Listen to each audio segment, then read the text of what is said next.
The wrong number. The first time Lily's phone rang that night, she thought nothing of it. It was just past midnight, and she was sprawled across her dorm bed, scrolling through TikTok with her earbuds in. Her roommate was out, the hallways were quiet, and the hum of the campus air vents filled the silence.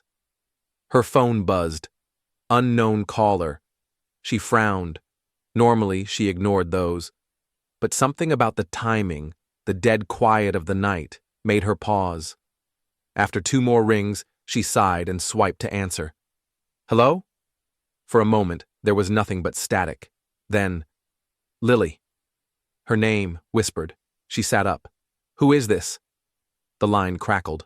No reply. She pulled the phone from her ear, checked the screen. Still said, unknown caller. She almost hung up. Then the voice came again. Clearer this time, low and gravelly. You shouldn't answer calls this late. Her mouth went dry. Excuse me? The static swelled. She pressed the phone tighter to her ear, straining to make out words beneath the hiss. The voice seemed farther away now, distorted like it was coming through water. They're already here. Goosebumps prickled across her arms. Who? She whispered. The voice didn't answer her question. Instead, it began to describe her. You're wearing a red hoodie, sitting on your bed. Door unlocked, Lily's blood turned to ice. She was wearing a red hoodie, and she hadn't locked her dorm room. She shot to her feet, phone clattering onto the sheets, and rushed to the door. She twisted the lock with trembling hands, the click echoing far too loud in the quiet room. When she picked the phone back up, the line was dead. For the rest of the night, Lily sat awake, every creak of the building making her jump. She tried calling the number back, but each attempt returned the same error message. This number does not exist. She told herself it was a prank. Someone in the building, maybe, watching through her window. But when she checked, the curtains had been drawn all night. She didn't tell anyone the next morning. Not her roommate, not her friends.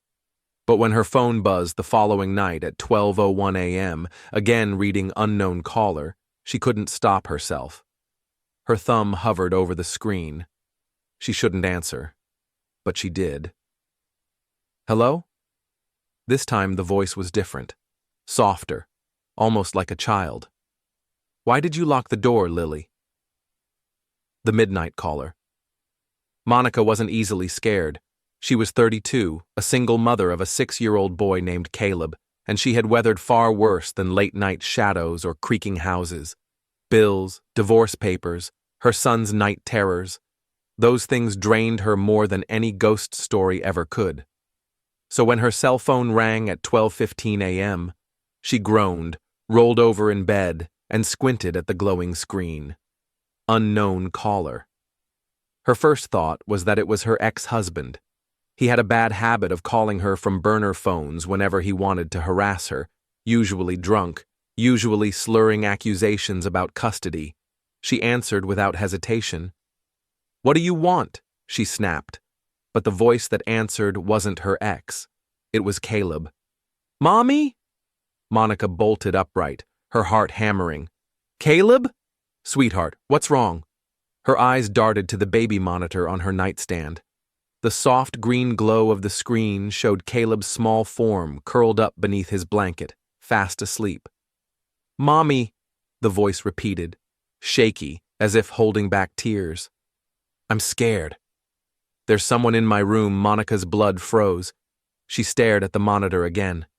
Caleb didn't move. He wasn't even awake. Caleb? She whispered into the phone. A whimper. Then, he's standing by the closet. Monica threw her covers back and sprinted down the hall, phone pressed to her ear. Her bare feet slapped against the hardwood, every muscle in her body screaming with panic.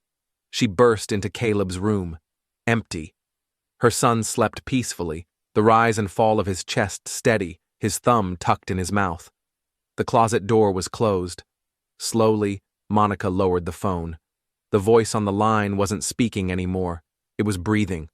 Slow, heavy, deliberate. Who is this? She hissed. If this is some kind of sick joke. The breathing stopped. Silence filled her ear. Then, in a voice that was no longer Caleb's, the caller whispered, "Check the closet." Monica's skin crawled. She turned toward the door. Every horror movie screamed, "Don't do it," but she couldn't stop herself. Hand shaking, she reached for the knob. She yanked the door open. Nothing.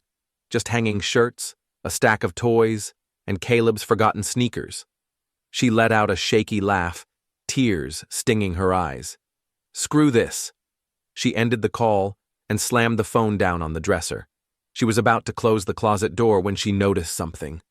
The clothes weren't hanging the way she remembered. They were all pushed to one side, leaving a clear space in the center, like someone had been standing there.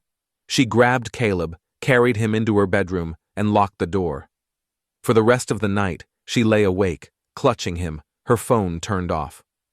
The next morning, Monica tried to brush it off. She told herself she was exhausted, that maybe she'd dreamt it, maybe she'd imagined the whole call. Caleb seemed fine, groggy but cheerful, already asking for cereal. But when she picked up her phone to check her messages, her stomach dropped.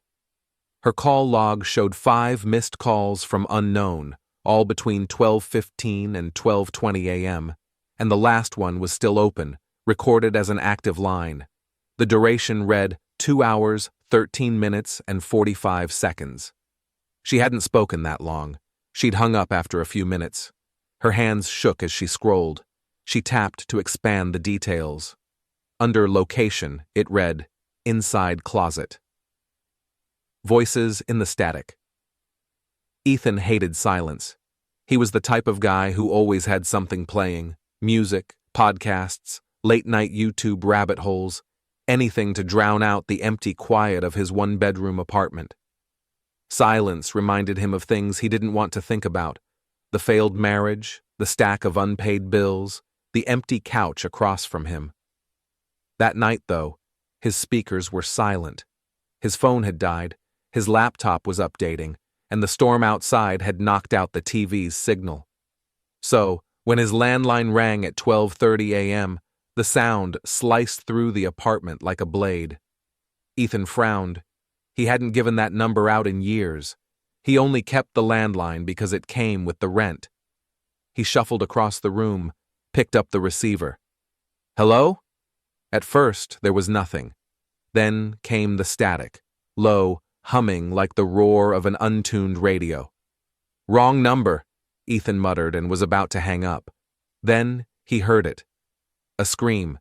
Faint, buried beneath the static but unmistakable. He froze, pressing the receiver tighter against his ear. The static hissed, then broke again. This time it wasn't just a scream. It was his scream, the exact pitch of his voice, raw and agonized, like he was being torn apart. "What the hell?" Ethan whispered. He stood rooted to the spot, gripping the phone until his knuckles whitened.